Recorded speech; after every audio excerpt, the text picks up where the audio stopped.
दुनिया की सबसे पवित्र धरती को प्रणाम करते हुए आप सबके इस गुरु माता पिता को प्रणाम करता हूं। बच्चों, आपको ढेर सारा राज प्यार और सब लोगों को सुबह की राम राम। एक तो बात उन बच्चों की मैं आपको बताऊंगा, उनकी पेरेंटिंग कैसे करनी है जो सदैव माता जी से झगड़ते हैं, यानी अपनी मदर से हमेशा झगड़ते रहते हैं। उन बच्चों के बारे में एक टिप आपको दूंगा गुरु मंत्र में। अब जो मैं आपको बात बताने जा रहा हूं, जो आज का विषय है, वो बड़ा महत्वपूर्ण है और ये घर घर की समस्या है। और वो समस्या ये है, माता पिता की इच्छा बच्चों की इच्छा से बिल्कुल विपरीत है, या बच्चों की इच्छा माता पिता की इच्छा से बिल्कुल विपरीत है, या बच्चों के कर्म माता पिता की इच्छा के बिल्कुल विपरीत है। और उसकी वजह से दोनों में झगड़ा रहता है, कलेश रहता है। उसकी वजह से घर में एक अशांति का माहौल रहता है, असुरक्षा का माहौल रहता है, कोई किसी से खुश नहीं रहता, लोग बहुत चिंतित रहते हैं। खासतौर से माता पिता अपने अलग से चिंतित रहते हैं और बच्चा हमेशा ये कंप्लेंट करता हुआ मिलता है कि मेरे माता पिता मेरा ध्यान नहीं रखते। और निश्चित रूप से इन सोचों का, इन विचारों का प्रभाव आगामी जीवन पे अवश्य पड़ता है। दोनों में बहुत दूरियां हो जाती हैं।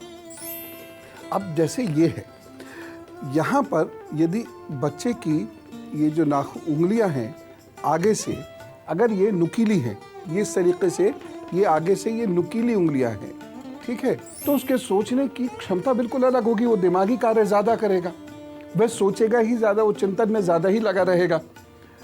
हाँ, और बहुत वो स्ट्रेटेजिस्ट भी होगा, वो बहुत दूर दूर की कौड़ी ढूंढ ढूंढ के लेके आएगा। और ऐसे में यदि हम सोचें कि नहीं, ये यहाँ नहीं जाता, वहाँ नहीं जाता, ये नहीं करता, वो नहीं करता, उससे बात नहीं करता, उससे बात नहीं करता, और ये सोच सोच कर यदि हम अंदर ही अंदर घुलते रहेंगे तो क्या होगा, आप में और बच्चे में हमेशा झगड़ा होगा।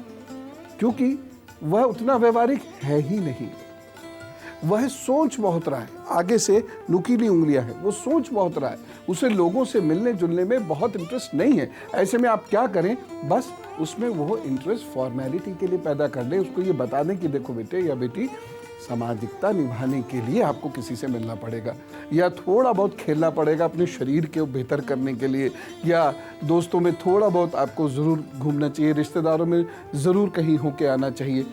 इस तरीके से आप उसे सिखा सकते हैं। लेकिन उसको अगर आप ये करेंगे, नहीं लोगों से मिलो, नहीं जाओ खेलो, ये रिश्तेदारों में जाओ, ऐसे ऐसे करके करेंगे, तो वह बच्चा अंदर ही अंदर व्याकुल होता रहेगा और आपसे भागता चला जाएगा, है ना।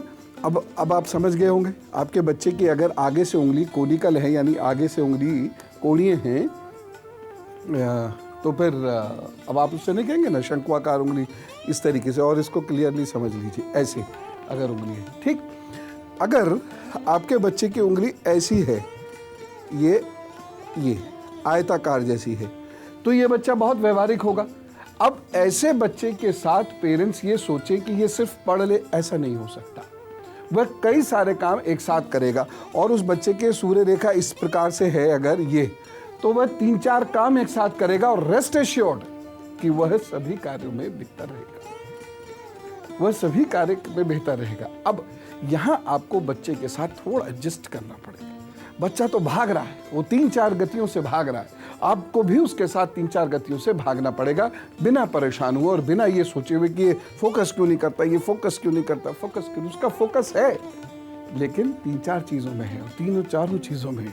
अगर इस प्रकार से उसकी आयताकार उंगली है, जैसे बहुत सारे पॉलिटिशियंस के हाथ में आप ये देखेंगे, और वो अच्छे विद्यार्थी भी रहे,